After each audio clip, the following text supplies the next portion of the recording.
Video में आप अपनी सिलाई मशीन से जुड़ी कुछ मूल बातें जानेंगे। इन बातों को समझने के बाद आप अपनी सिलाई के साथ बहुत प्रयोग कर सकते हैं। सबसे पहले आपको सुई बदलना आना चाहिए। आपको समय समय पर नीडल चेंज करना होगा, क्योंकि नीडल हमेशा के लिए नहीं चलेगा। और तो और आप अपने अलग अलग प्रोजेक्ट्स के लिए विविध प्रकार की नीडल्स का प्रयोग करेंगे। अगर आप बेसिक स्टिच भी कर रहे हो और आपको ऐसा लगे कि सिलाई लाइन से बाहर जा रही है, तो आपको नीडल बदलना चाहिए। नीडल बदलने के लिए नीडल क्लैंप पेज को बाएं तरफ घुमाकर ढीला करें। नीडल क्लैंप से नीडल निकालें।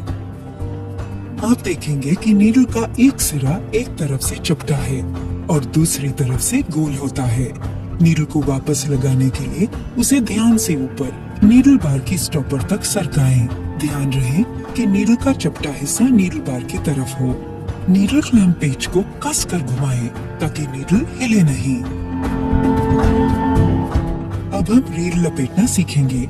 विविध रंग के कपड़ों पर काम करते समय जब आपको मैचिंग धागे का प्रयोग करना हो, तो ये आपके काम आएगा। रील होल्डर को ऊपर की तरफ खींच के इसमें रील डालें। अब एक्सटेंशन टेबल को हटा दें। कवर खोलकर शटल में से बॉबिन केस निकालें। अब बॉबिन को केस से अलग कर दें। अब रील से धागा खींचे, उसे थ्रेड गाइड के नीचे से पार करें। धागे को बॉबिन के छेद से गुजारें। बॉबिन को बॉबिन वाइंडर स्पिंडल में से इस तरह रखें कि धागे का खुला सिरा ऊपर हो। अब बॉबिन वाइंडर स्पिंडल को दाहिनी ओर धकेलकर बैलेंस व्हील को बाहर खींचे। इससे मशीन अलग हो जाएगी और आप धागा समेट पाएंगे। धागे को इस तरह पकड़कर फुट कंट्रोलर दबाकर मशीन चलाएं। धागा 2-3 राउंड लिपट जाने पर मशीन बंद करें और बॉबिन पर लगाए अतिरिक्त धागे को इस तरह से काट लें। अब धागा लिपटना तब तक जारी रखें जब तक बॉबिन पूरी तरह से भर न जाए। बॉबिन वाइंडर अपने आप रुक जाएगा।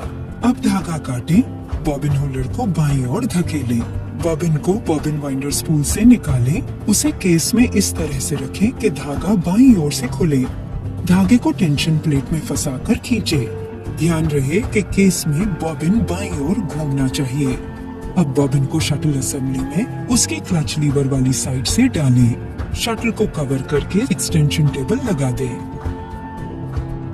अब आप मशीन को थ्रेड करना सीखेंगे। बैलेंस व्हील को खुद की तरफ घुमाकर थ्रेड टेकअप लीवर को पूरी तरह से उठाएं। अब धागे को मशीन पर लगी ऊपर वाली थ्रेड गाइड 1 में फंसाकर धागे को स्पूल के करीब रख नीचे की ओर खींचें और पॉइंट 2 में लगाकर एरोस के मुताबिक यू टर्न लें। अब धागे को टेकअप लीवर में दाहिने से बाईं ओर घुमाकर पॉइंट 3 में फंसाएं। धागे को नीचे की ओर लाएं। टेकअप लीवर आई पॉइंट 4 में फंसाएं। नीडल बार थ्रेड गाइड के पीछे से धागे को बाईं ओर पॉइंट 5 पर सरकाएं। ध्यान रहे कि नीडल ऊंचा हो। नीडल थ्रेडर को नीचे की ओर लाएं और उसकी सहायता से धागे को नीडल में पिरोएं। प्रैक्टिस से ये आसान हो जाएगा, तो 1-2 बार प्रयत्न जरूर करें। अब बाएं हाथ में धागा हल्के से पकड़ें और नीडल को बैलेंस व्हील अपनी ओर घुमाकर नीचे नीडल प्लेट तक डालें। नीडल थ्रेड को खींचकर बॉबिन थ्रेड को नीडल प्लेट से इस तरह ऊपर लाएं। अब धागे को पकड़कर प्रेसर फुट को नीचे सरकाएं। अब मशीन को एक शानदार स्टार्ट देने से पहले एक आखिरी बात का ध्यान रखें। अतिरिक्त पाश न सिल जाए, इसीलिए नीडल थ्रेड का तनाव चेक करें। अगर धागा ढीला हो तो वो बार बार टूट सकता है, और अगर ज्यादा सख्त हो तो थ्रेड टेंशन डायल को 0 से 9 तक नियमित किया जा सकता है। 9 पर धागा अधिकतम तना रहेगा। फैब्रिक सिलने के लिए थ्रेड टेंशन को 3 पर रखना सही है। अब आपका मशीन सिलने के लिए बिल्कुल तैयार है। बस आपको पैटर्न चुनना है।